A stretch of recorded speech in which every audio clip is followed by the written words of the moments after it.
I really thought for me, hip pain would just always mildly be there. I just like could not get my left leg splits better. I couldn't do over splits. I couldn't do anything. And I really wasn't listening to my body. And I think I pushed it just too far. After then, I've really started to try to respect my body more and just really listen to it. And I started to see that like, actually, no, it was going away. That's where I had like the big shift of like, I need to approach this differently.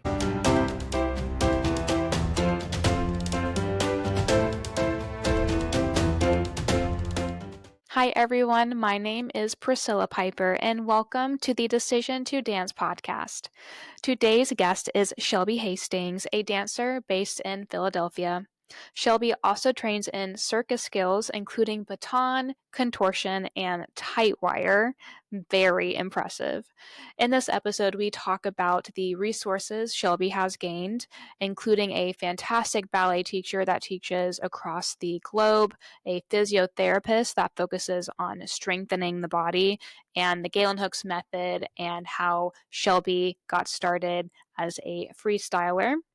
So before we get into today's episode, please make sure you give us a follow. That way you can keep up with everything that we provide. So without further ado, please enjoy today's episode, and thank you all so much for being here.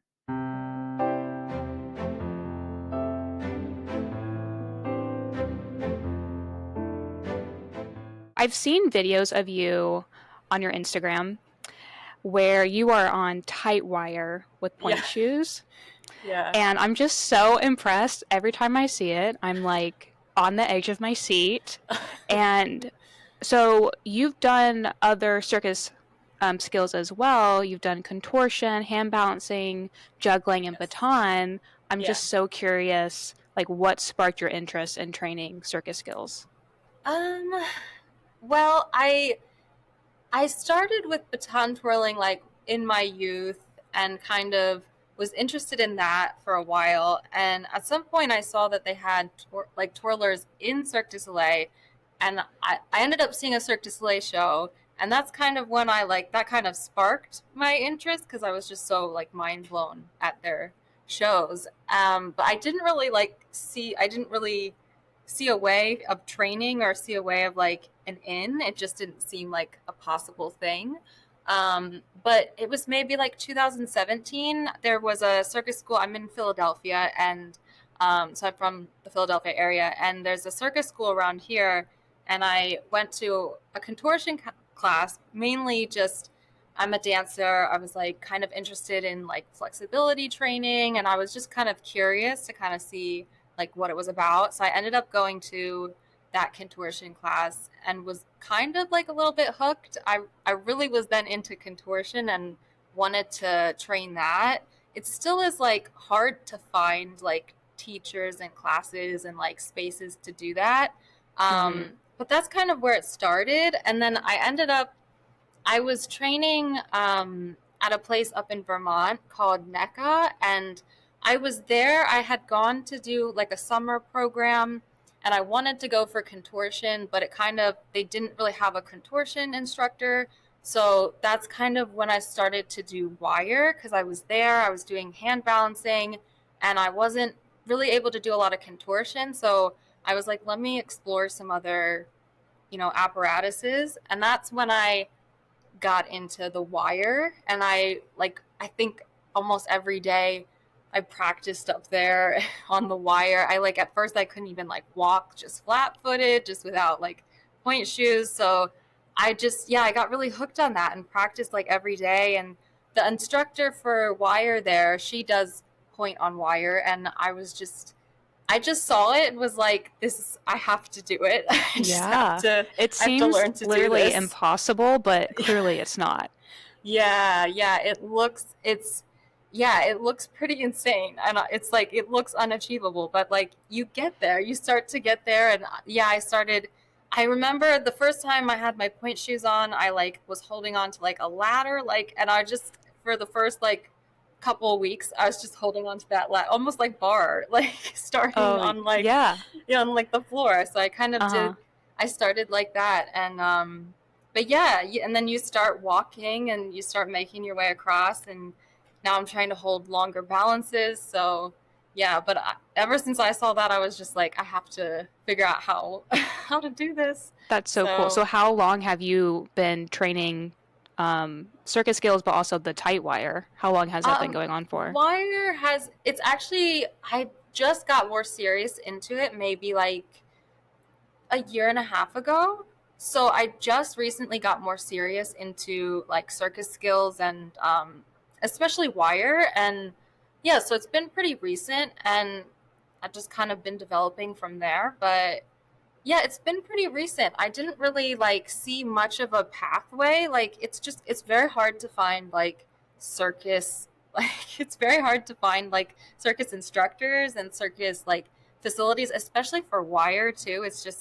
It's like a huge setup and not a lot of places have that. Yeah, that makes So sense. yeah, it's been pretty recent and when I can find a wire, I try to practice as much as I can because it's just hard to come by. But yeah. Yeah. That's so cool. And I asked that question because it seems like you've been doing it forever. So I wondered how long it had been for. And so that's just not a lot of time, I feel like, to be It's not. growing in that. But it looks Yeah. like you've been practicing your whole life, honestly. So that's Thanks. so cool. And it's funny you brought up Cirque du Soleil because Mm. I wondered if you had seen those shows, Yeah, yeah. because they're so mesmerizing and they Yeah. have They're every amazing. trick possible in there. So I was curious if you had seen them. So it's cool Yeah. to know that that kind of like sparked your Yeah. interest. Yeah, I love those shows.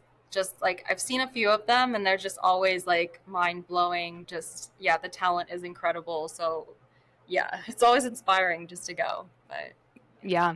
So take me back to when you started dancing. How was dance introduced to you?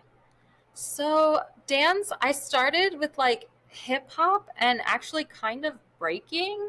I like saw like break dancing. I think I was in Florida at Disney World, and I really liked that. And I think I was about 10 or 11.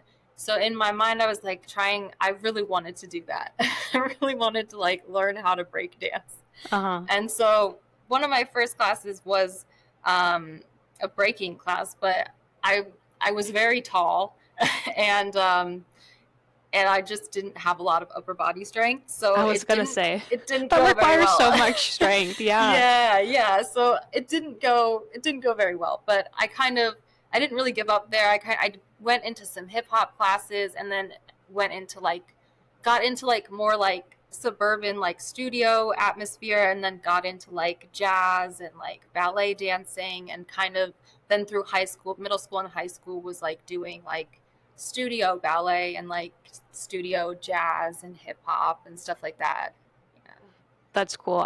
I love hearing when people, especially when they're younger, but just in general, Mhm. watching like a performance or show and being inspired from that and Yeah. that taking off someone's um, career and experience within dance. And I think it's so fun that you said Disney World because, like, they have so many different shows there. They Yeah, even they have, I do. think they have Cirque du Soleil there as well.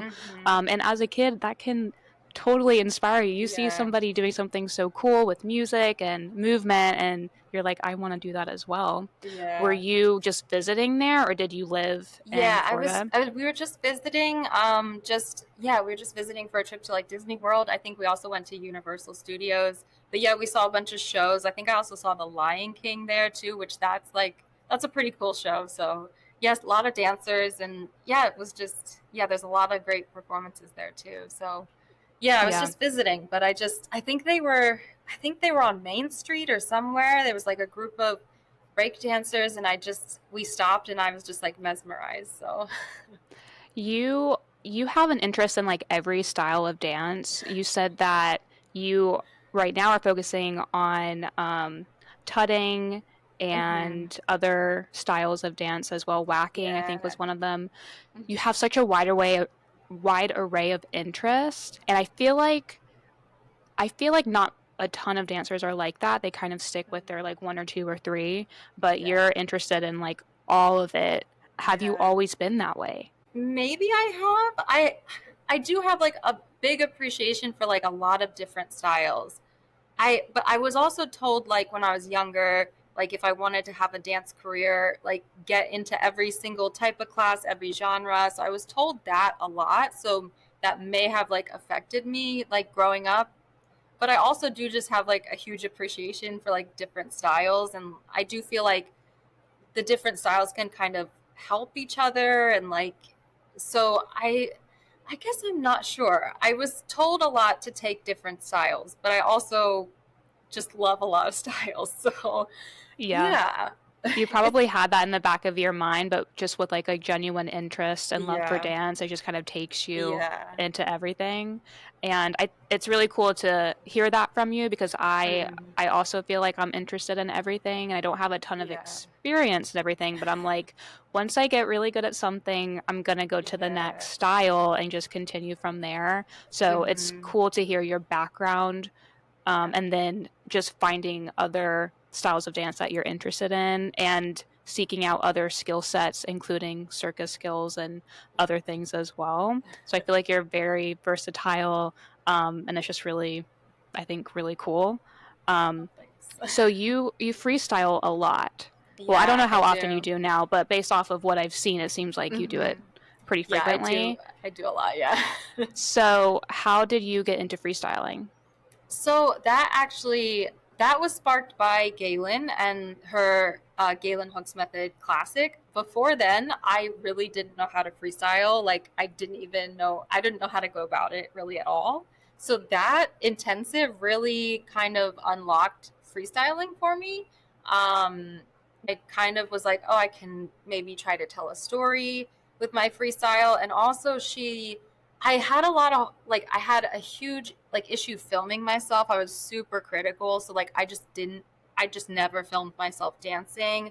And that was like one of the first times like she made us film ourselves and then we had to watch it and we had to like have the kind eyes and like pick things out, and it was really hard. It was challenging for me. I was trying to find things that I liked, and I think it was one thing that really stuck with me was just focus on like the things you like in the video, and those will increase. So like if you just like a second of this freestyle, then like over the weeks it'll be like 3 seconds or like 10 seconds, and then eventually you'll get more and more. So I kind of did that. I just from there on out I did a lot of like prompt freestyling, like whenever I had time, if I couldn't sleep, if I like just in my kitchen, I'd just like have a prompt, try to do some freestyling, and I would always film it and then try to look at it and just, yeah, focus on, okay, I liked this part, and just not really focus, just kind of let anything else go. And it did get better. Like I got better. I saw a lot of improvement with that. So,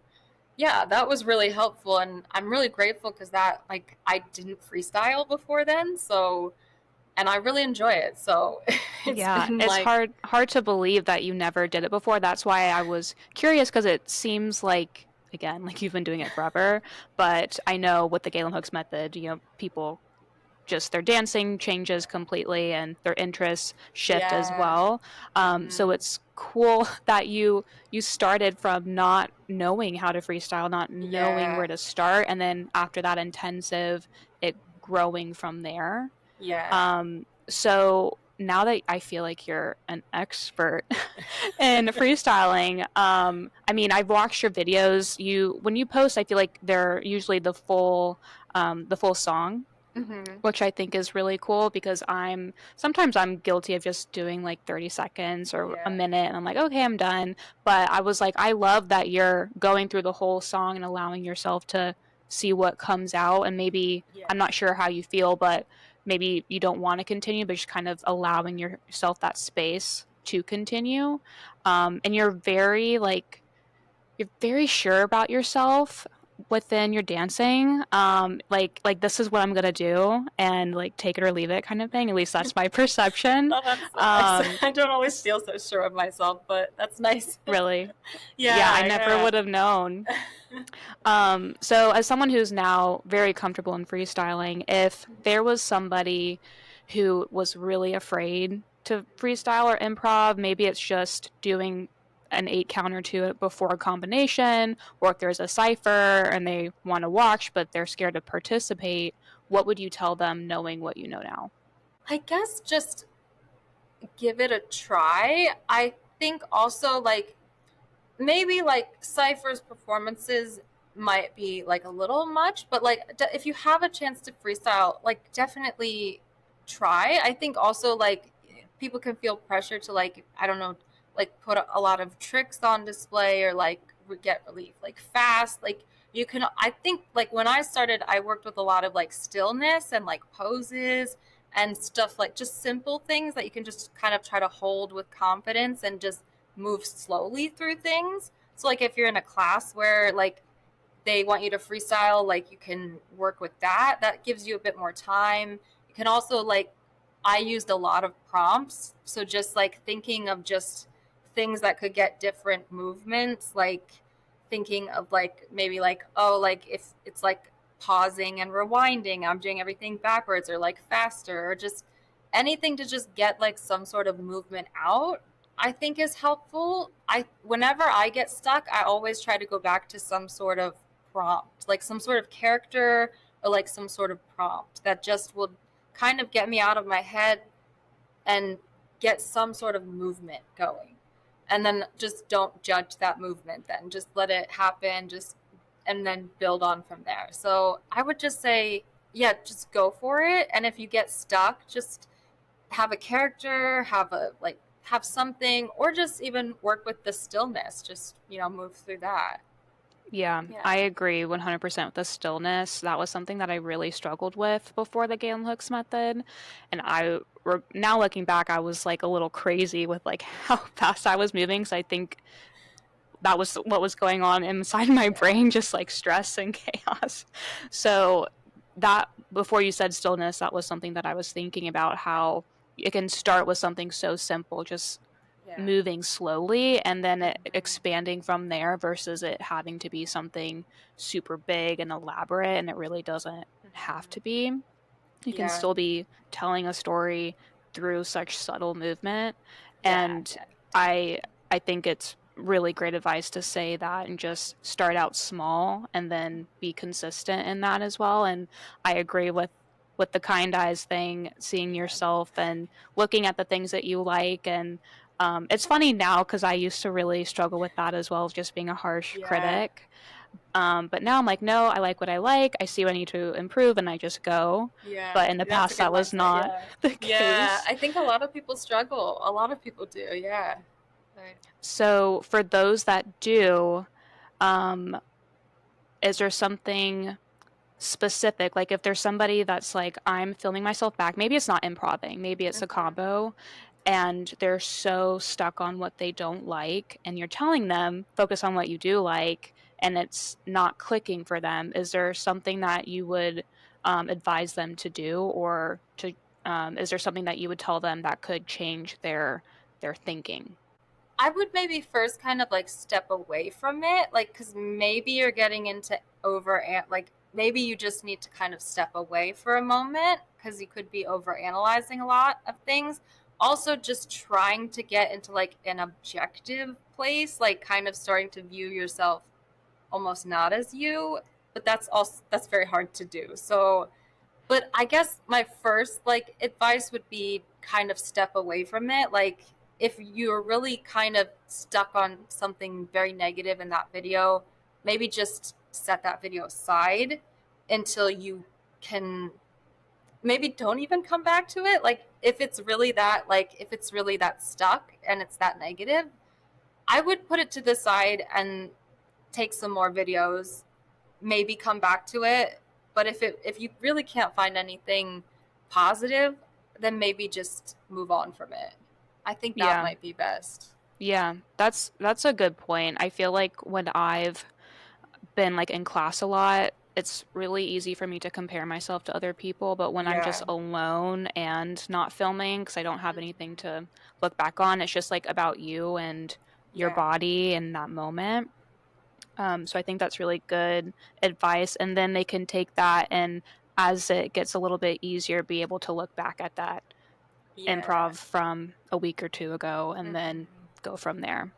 Yeah. So you mentioned the Galen Hooks method, and you've done Hmm. multiple intensives. You also mentioned a couple of other resources as well that I was Yeah. diving into, and I didn't know about them, and I was so excited when I was learning about them. So the first Oh, that's one great. was Mr. Do, Yeah, Mr. the Do. DUCON. Yeah. And so I guess for anyone listening that doesn't know, he offers ballet workshops for adult Hmm. dancers, and he also has online live Yes, he does. classes and Yeah, has yeah. YouTube videos as well of like the whole Hmm. class. And he does such a great job of giving feedback Hmm. and critiquing, which I love. So have you done his workshop? Yes, I have. Yeah. Yeah, I do. I love him as a teacher. I feel like he's the perfect combination of like kind, but also like it needs to be correct. Like for ballet, he's gonna make it has to be correct, but he's kind about it, and he's very serious about his adult dancers as well, which is hard to find, especially in ballet, because it's kind of like that it's starting to change the mindset, but adult dancers, it's kind of like, oh, there's like no real hope, like you're not going to be a performer, so the teachers are kind of like, why do we care? But it's starting to change. But he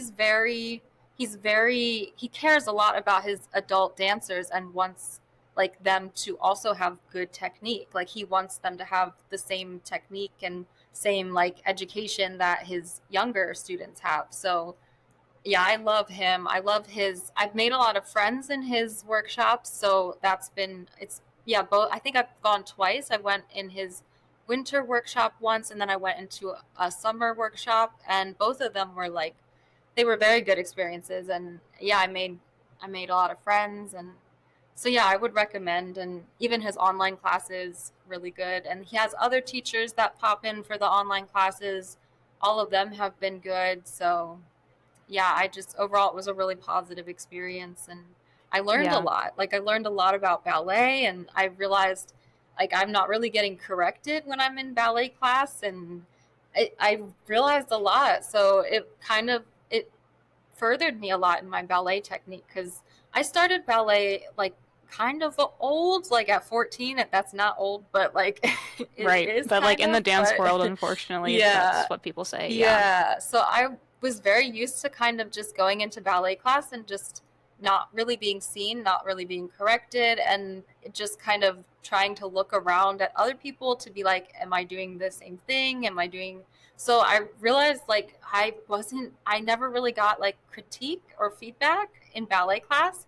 And so I have a lot of habits that I thought I was doing right, but I was not. So yeah, I definitely recommend him and his classes, his workshops. They've always been really positive, and I've always learned a lot. So, Yeah, that's really cool. And I can see that from just by watching his classes on YouTube. hmm.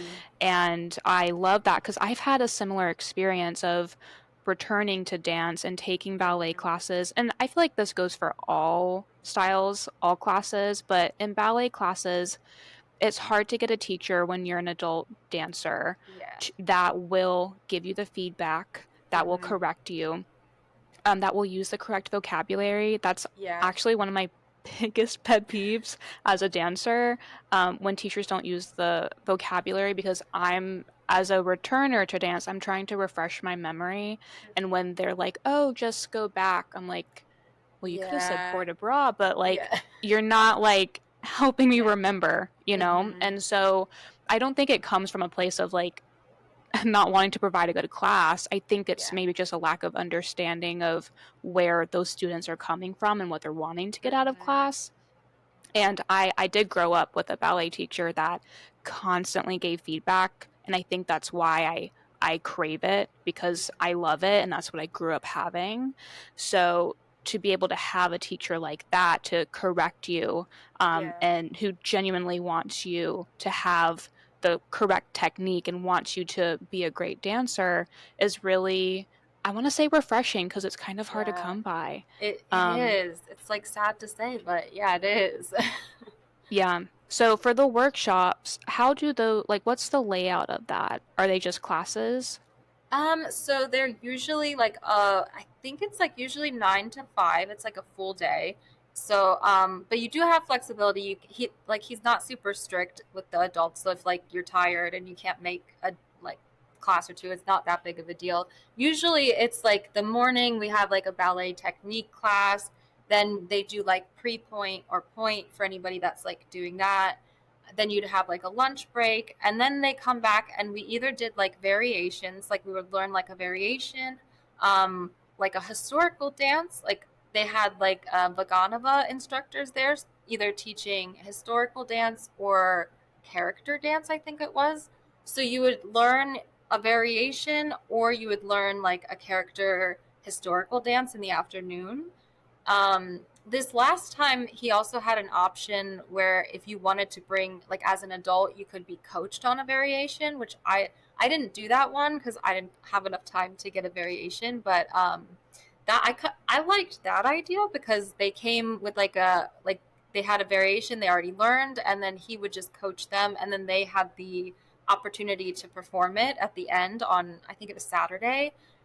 So then they could perform the variation that they learned and apply all the critiques and corrections that the teachers gave. So Was the performance like on a stage or just in class? it was kind of like a hybrid. It was in our like studio space, but they did have like a little stadium. So like parents, they had the kids version going at the same time. They just were in separate studios. So the kids' parents came, and like everybody else's like, significant others, like families all came. So there was like a decent amount of people like in the audience. It was like, set up like chairs and like stadium seating. So it was like kind of like Yeah. a mock stage, but so not a full stage, but it was still like performance experience. So yeah, it Yeah. was neat. Yeah. And we got to perform, we spend like about an hour or two a day also working in like a group piece, like an ensemble piece. So then we also got to perform the group piece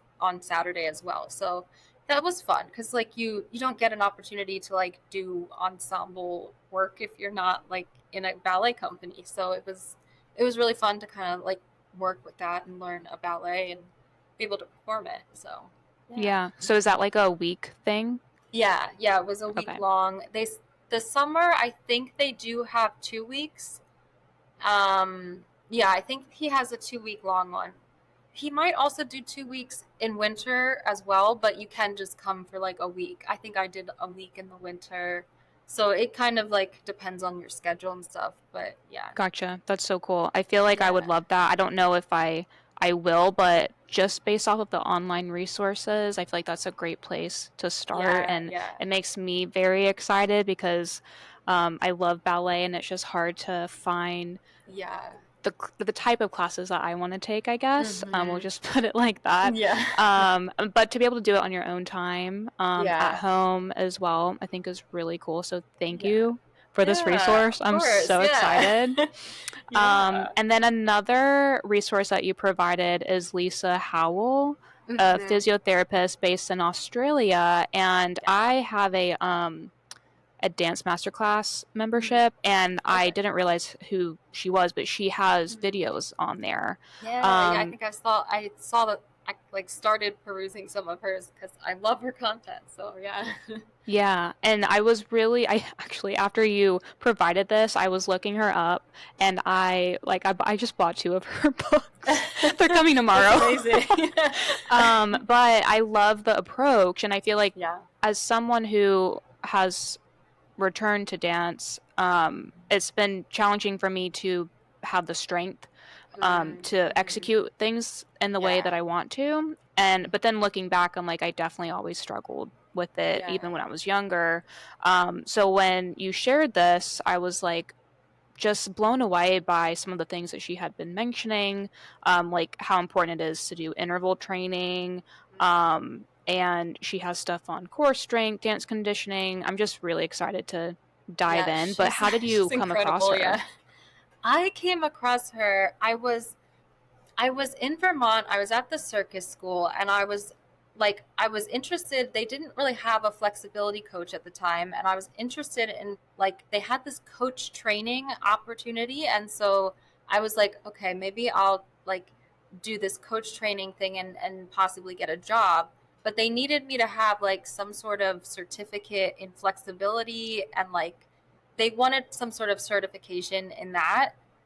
before I could continue with their coach training program. And so I was like Googling different like flexibility classes and like ones that I could take online because I wasn't finding very much in Vermont. So I stumbled upon hers because she has three different levels of courses on flexibility, and she's very much like she's supportive of like extreme flexibility, like for contortion and stuff like that. And a lot of like physical therapists and like physiotherapists are like very much against like contortion movement. So I found hers, and I was just going to take level 1 of the flexibility just to get the certification, but I started her level 1 training and just was like this is completely different, like whoa, this is a lot of information. It was new, and I was like, this makes a lot of sense.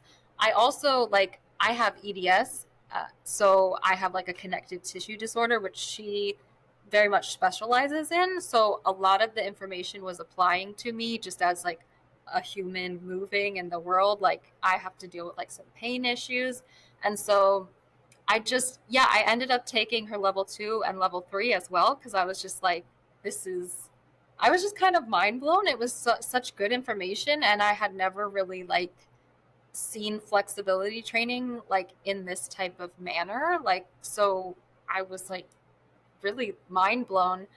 And yeah, and she ended up being a really good resource for EDS as well because there's not as much education on that as like there should be, and she's a really good resource for like for that as well. So yeah, I found her to just be really like curious about everything and just providing like good information. She doesn't like gatekeep information either. She just kind of like wants you to know so that you aren't going to be injured, aren't going to like be in pain. Like she really is about injury prevention, and she also is like, you know, she's trying to get people to not be pushing through pain and stuff like that, because that's not really like, more so listening to your body and like not be doing crazy things where you're going to end up being really injured. So I just Yeah. found her approach, like as I was training with flexibility and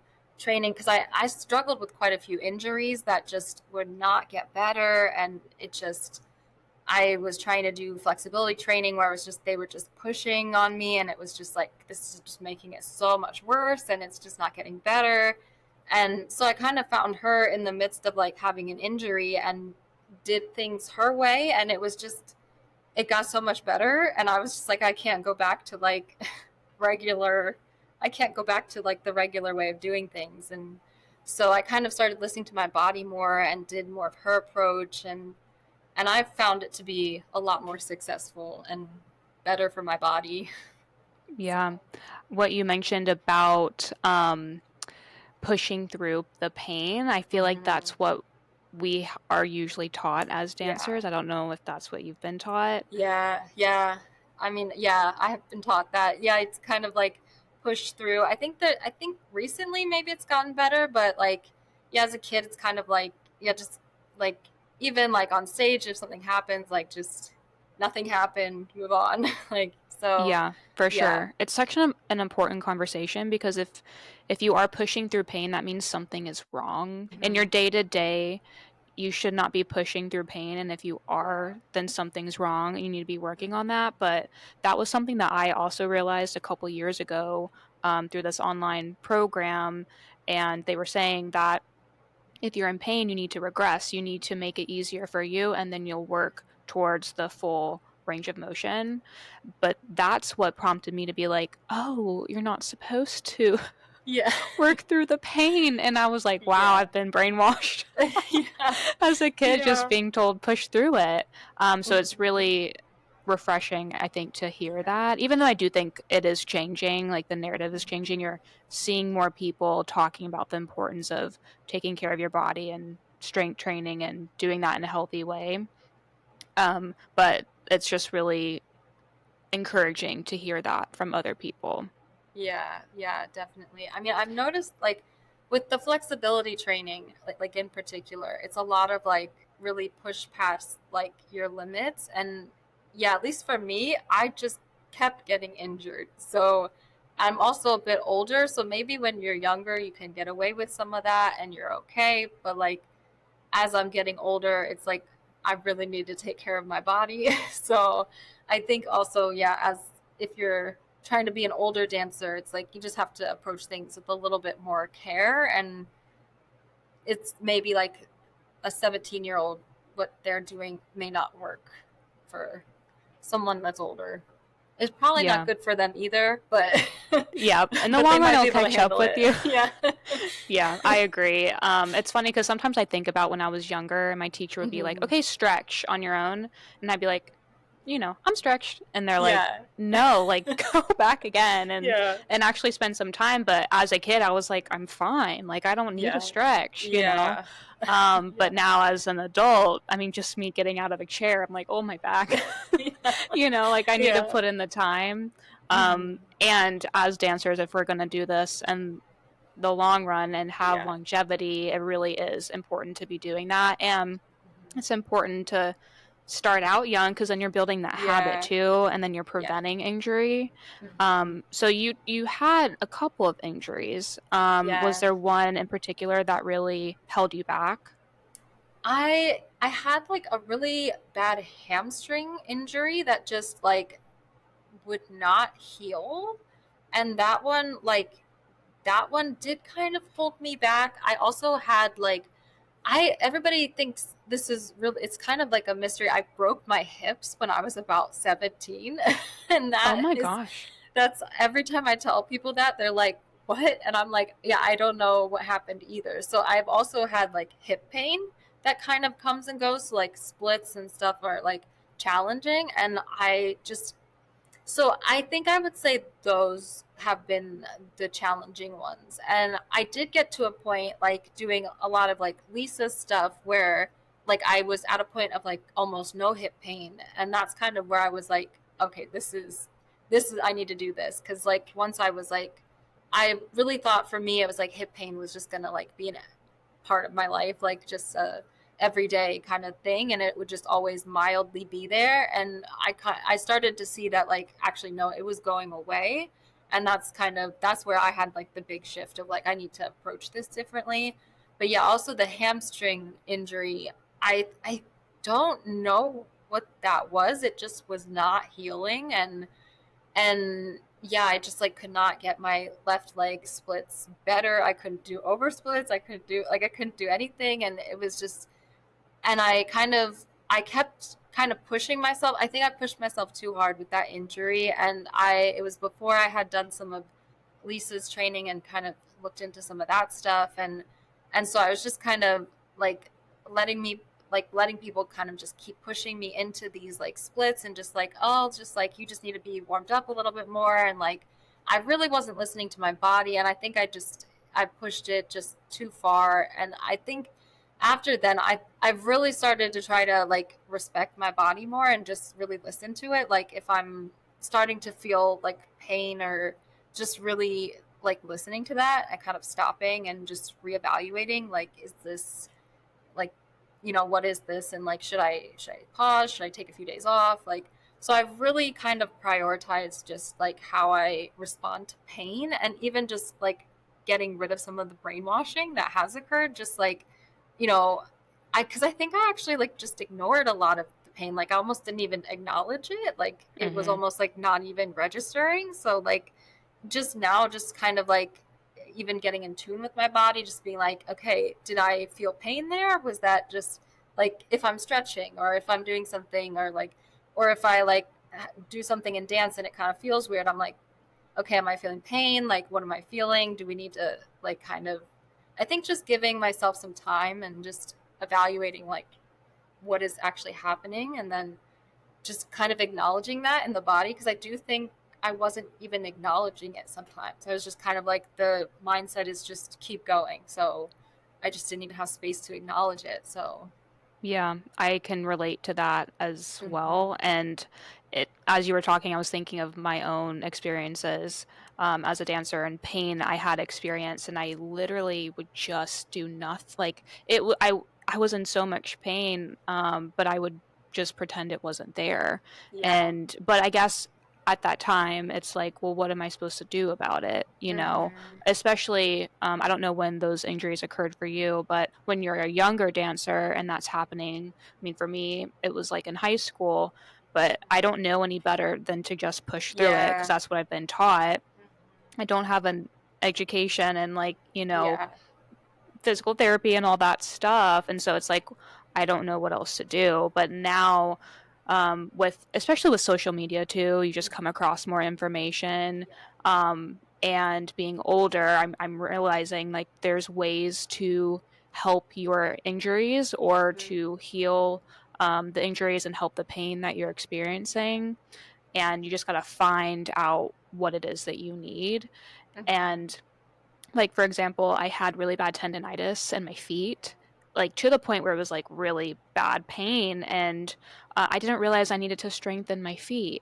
Yeah. Yeah. And it's something that I like recently over the last couple of years realized because sometimes they'll Mm. flare up just a little bit and I do some exercises and it goes Yeah. away. And I'm like, if I just knew Yeah. I needed to Yeah. strengthen my Yeah. feet, I would have done it, but I just didn't know. Yeah.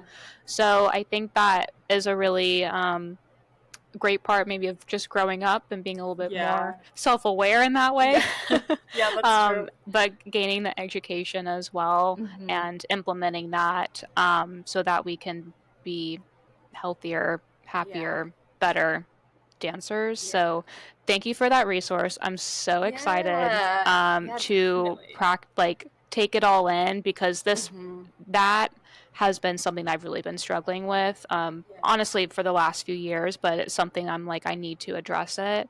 Mm-hmm. So I'll let you know how it all goes. Is there anything that you're focusing on right now? Like, what does dance look like in your life right now?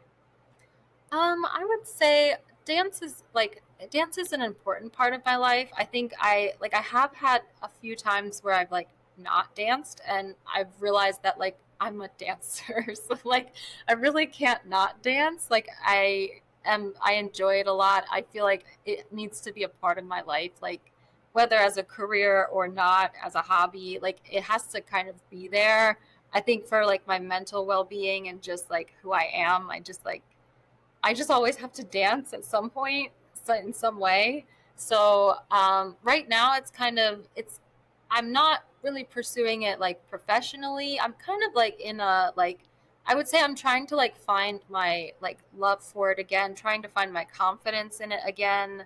I think I did kind of like I went to LA, tried to pursue it kind of professionally, and like kind of was starting to feel like my love for dance like go away, and like I was like I it's so I'm kind of in a space where I'm like trying to get it back, and just I like it's definitely not gone. I'm just kind of like I think I'm in like a transition period where I'm like, do I want to like continue to try to pursue a career, or do I want to just kind of I have so much love and joy for dancing that it's like maybe I just want to protect it and keep it and not make a career out. It's like a tough decision, because it once it's a career, it is like it, there's more to it, and it's not your like joy and passion, and it's harder to juggle. So yeah, I think I'm kind of in a transition space right now where I'm just kind of I dance is a big part of my life, but I'm kind of like, do I want to keep it more of a hobby and for myself, or do I want to continue to try for a career? I think I'm kind of at that space, but yeah. Yeah. I relate to some of that, and I feel like when you're in a transition period though, it can feel kind of tough because you're like Yeah. trying to figure it out and you're in Mm-hmm. that in between stage. But the way I try to see it, like I feel like I've been in a transition period for a few years. The way I try to see it is like I feel like on paper sometimes it looks like you're taking a few steps back, but Yeah. in reality, the way I see it is like I'm just getting like a winding up start. Like I just need this time to figure myself out, figure out what I want, and then move forward when it feels right. And I think it's important. And I think it's really good that you're acknowledging that you want to protect yourself and protect what dance means to you. And I relate to that a lot. I've been very intentional with the decisions I make with dance because I want to protect it at all costs. Because I think Yeah. for me, it felt like it got to a point where it wasn't like, I don't even know what the word is, not fun anymore, not healthy anymore. Like, it was just Yeah. like not what I wanted dance to be in my Yeah. life. And Mhm. so to be protective of it, I think is so relatable because that is a big decision. If Yeah. you want to pursue a career, there's a lot that goes into it, like you Yeah. said, but it's also okay if you don't, and that dance Mhm. can still be a big part of your life, no matter what it looks like. And that gives me comfort too, because I'm like, even if I never get paid to do a job, I'm like, I know I'll always have it Yeah. in my life and it's always going to be a part of me, Mhm. and that makes me happy. So, because this is the Decision to Dance podcast, I always end with asking our guest why you decide to dance. I decide to dance because it brings me joy. It's like cathartic. It's like a therapy kind of for me. It also gives me like a way to like story tell and just express my emotions when like I can't like verbally express. It's just another way to express my emotions, a way that feels comfortable for me. But I think overall it brings me joy. Thank you all for taking the time to listen to today's episode. If a friend came to your mind as you were listening, make sure you send this episode to them.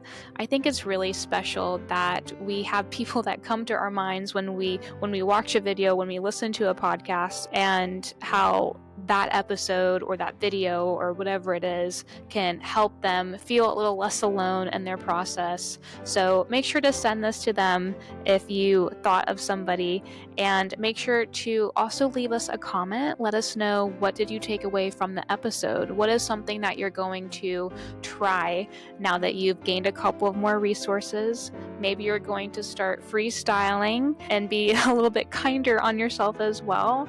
And maybe you and that friend that you sent this episode to can hold each other accountable on how kind you are when you're watching your footage back. So let us know what you took away, and we just appreciate you all so much for taking the time to listen. So thank you for being a part of this community and supporting this new podcast. So thank you again. We appreciate you all, and we will see you all in the next episode.